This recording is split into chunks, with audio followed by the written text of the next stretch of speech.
Assalamualaikum warahmatullahi wabarakatuh. Salam sejahtera untuk kita semua Bapak Guru Hebat Indonesia. Nah, Bapak Guru Hebat, perkenalkan, nama saya Nuri Arifia Ramadhani. Saya dari TK Al-Karomah yang mana berada di kota Surabaya. Nah, Bapak Guru Hebat, tema kali ini yang saya ambil adalah tentang kepala sekolah dedikatif. Yang mana kepala sekolah di sini adalah sebagai pemimpin dari pembelajaran itu sendiri.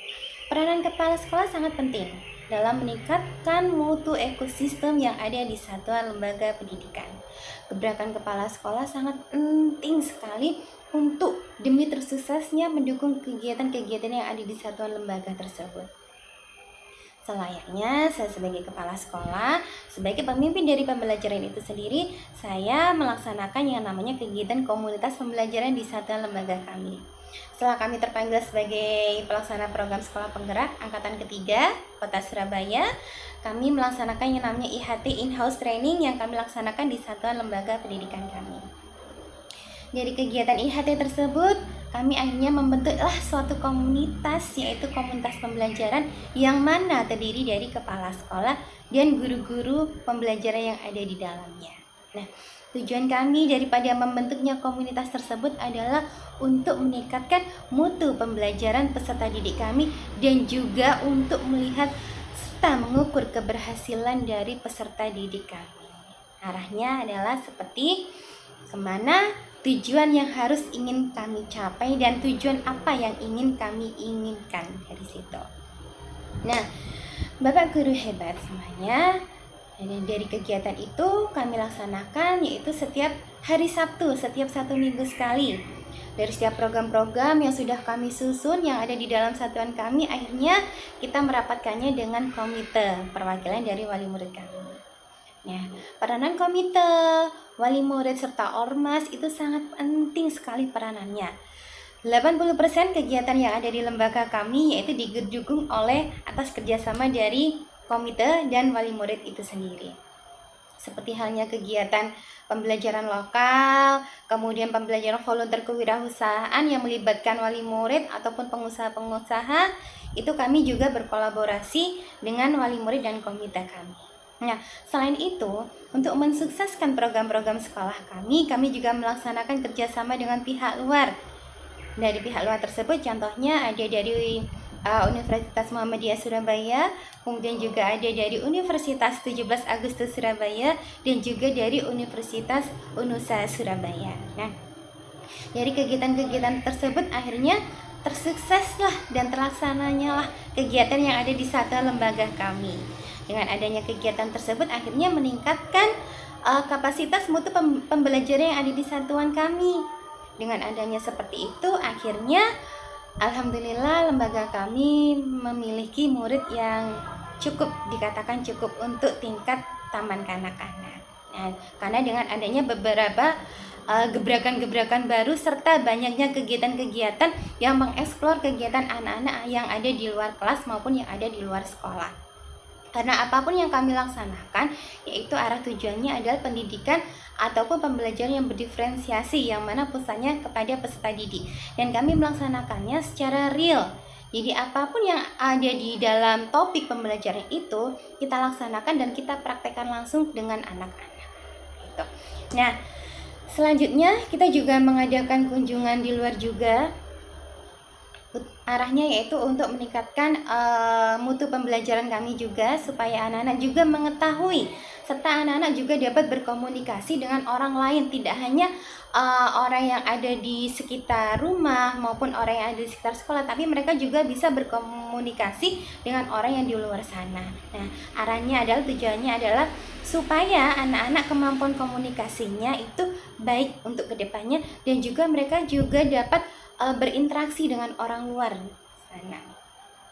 Selanjutnya kami juga melihat kepada PBD kami yang mana yang perlu kami perbaiki dan mana juga yang perlu kami tingkatkan lagi. Arahnya salah satunya yaitu tentang kolaborasi yang terjadi di dalam satu lembaga kami sangat baik sekali, karena kami juga sangat memperdulikan kebutuhan daripada pembelajaran peserta didik kami. Kami juga selalu bekerja sama, kami sering sekali berinteraksi langsung dengan komite apa yang mereka butuhkan untuk kemajuan dari lembaga satuan kami juga. Nah, dari situ juga arahnya kolaborasi kami, hubungan mitra kami sangat baik sekali. Sehingga setiap acara, setiap kegiatan yang kami laksanakan di satuan lembaga kami selalu berjalan dengan sukses dan lancar. Nah, selanjutnya yaitu tentang pojok baca. Kegiatan pojok baca ini selalu kami laksanakan setiap hari sebelum pembelajaran dimulai. Adapun kegiatan pojok baca yang melibatkan anak-anak untuk mempresentasikan apa yang sudah mereka dapatkan dari bacaan yang mereka baca, itu kami laksanakan setiap hari Sabtu.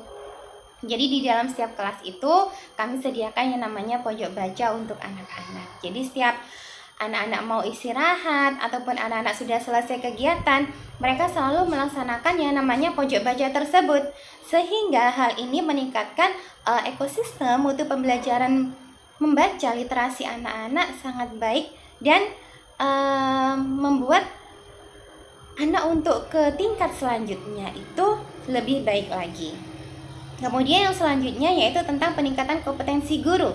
Dari sini peningkatan kompetensi guru yaitu kaitannya dengan adanya komunitas pembelajaran tersebut itu akan sangat memberikan manfaat yang sangat berlebih untuk teman-teman. Jadi antara sesama teman saling berkolaborasi, kemudian antara sesama teman saling bertukar pendapat, kemudian setiap ada permasalahan selalu kami pecahkan bersama-sama di dalam komunitas pembelajaran tersebut. Kaitannya untuk peningkatan arah kepada mutu pedagogiknya maupun kemampuan dari guru, kompetensi dari guru-guru tersebut, biasanya saya mengundangkan narasumber dari pihak luar. Kalau tidak seperti itu, biasanya saya selalu memberikan referensi, memberikan pembelajaran kepada guru-guru tentang hasil yang sudah saya dapatkan selama saya mengikuti kegiatan-kegiatan di luar sana. Nah, setelah itu biasanya saya selalu mengadakan yang namanya supervisi. Di situ kaitannya supervisi, di situ saya ingin melihat seberapa kemampuan dari pendidik-pendidik kami. Arahnya jika memang ada kesulitan yang memang harus diselesaikan ataupun dipecahkan, kita selesaikan bersama-sama di dalam komunitas kami. Nah, Bapak Guru hebat, itulah kaitannya dengan adanya kepala sekolah sebagai pelaksana dari pendidikan itu sendiri. Nah, kepala sekolah sebagai pemimpin pembelajaran harus memberikan kontribusi penuh untuk lembaganya, untuk satuan lembaganya, untuk guru-gurunya, untuk peserta didiknya, dan juga untuk komite serta wali murid yang lainnya. Nah, Bapak Guru hebat, semoga apa yang sudah saya berikan bisa menginspirasi Bapak Guru hebat semuanya, sehingga kita sama-sama untuk saling berkontribusi memajukan para peserta didik, para masa depan bangsa yang ada di negara Indonesia ini. Salam untuk kita semua, bergerak, tergerak, menggerakkan.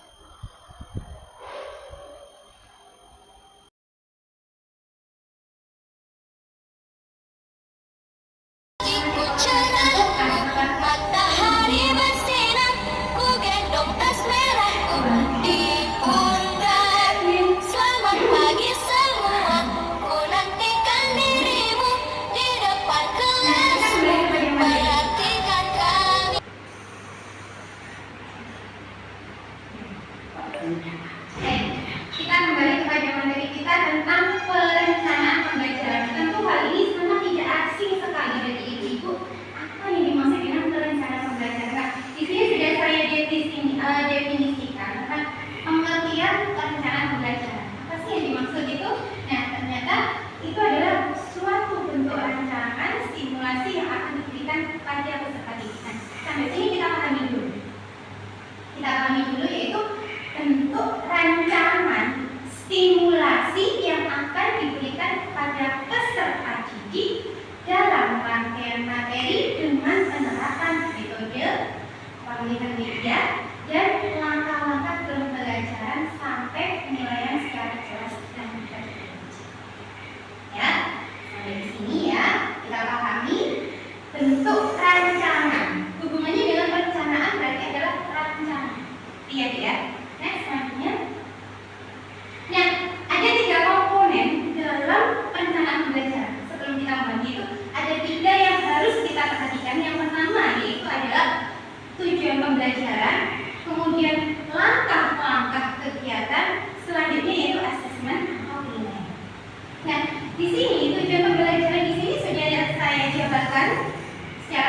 yaitu pernyataan yang menjelaskan apa yang diharapkan dan dapat dicapai oleh peserta didik setelah mengikuti suatu proses pembelajaran. Next, selanjutnya. Berikut ada beberapa aspek dalam tujuan pembelajaran. Apa saja aspek-aspek yang terkait dalam tujuan pembelajaran, yaitu menggambarkan hasil yang diharapkan, kemudian mengukur kemajuan dari pencapaian peserta didik, memfokuskan proses pembelajaran dan mengembangkan rencana pembelajaran.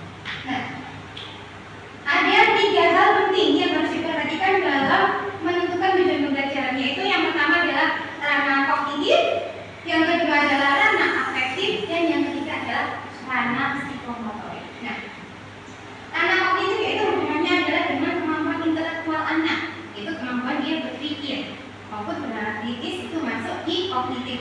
Sedangkan ranah afektif yaitu adalah sikap, minat yang diinginkan oleh anak. Sedangkan yang psikomotor itu hubungannya dengan psikologi motoriknya anak-anak, entah perkembangan motorik kasar atau motorik halus yang ingin.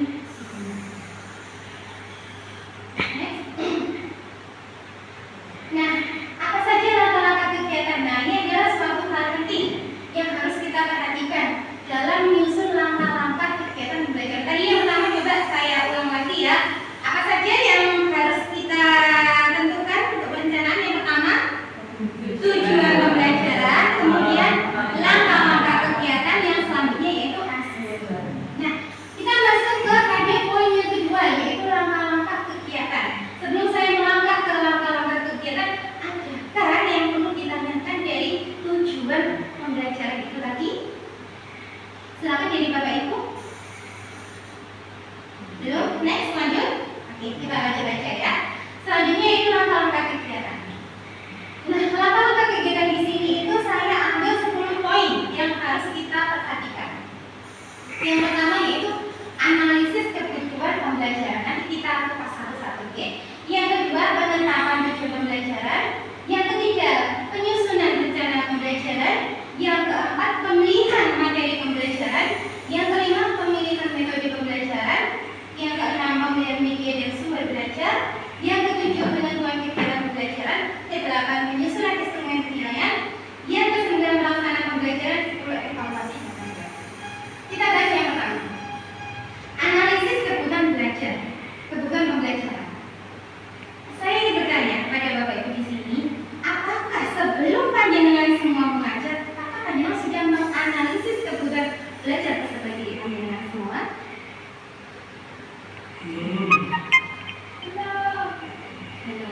Baiklah, itu kita nanti akan belajar sama-sama bagaimana menganalisis kebutuhan pembelajaran.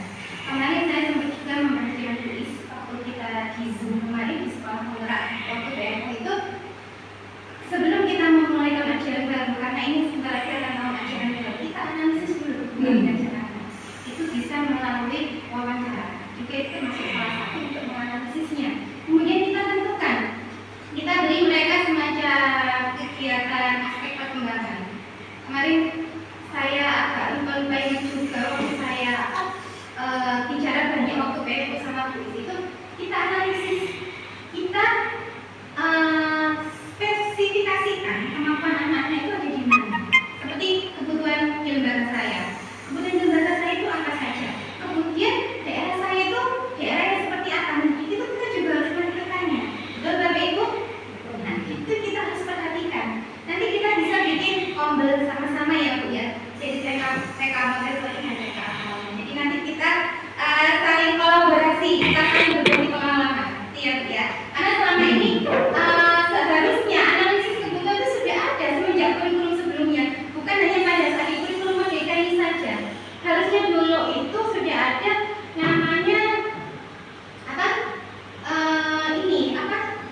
Nah, Bapak Guru hebat, itulah kegiatan-kegiatan yang sudah kami laksanakan di Lembaga Satuan Pendidikan kami.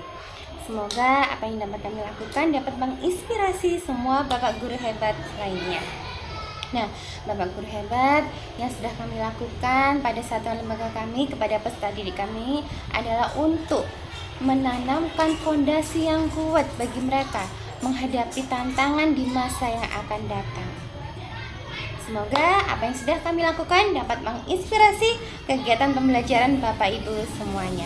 Wassalamualaikum warahmatullahi wabarakatuh.